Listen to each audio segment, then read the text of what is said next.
పెత్తనం ఏదనేది సమస్య కాదమ్మా. ఆడపెత్తనం అనేది సాధారణంగా తెలుగులో ఒక వ్యతిరేకమైన మాటగా ప్రచారంలో ఉంది లోకంలో.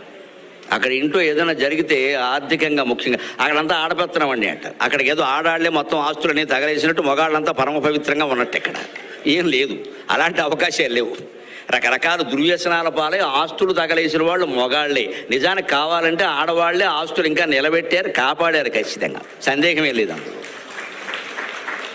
ఏమో నేనేం పక్షపాతంతో చెప్పట్లే. నేను పంచాయతీ ఎన్నికల్లో మున్సిపల్ ఎన్నికల్లో పోటీ చేయట్లా.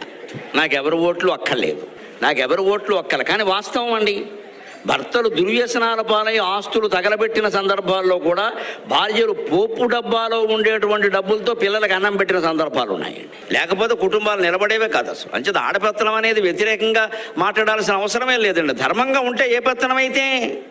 పైగా మనుస్మృతి అని ఇందాక ప్రసక్తి వచ్చిందిగా, మనుస్మృతి గురించి ఏమిటో వ్యతిరేకంగా మాట్లాడతారు.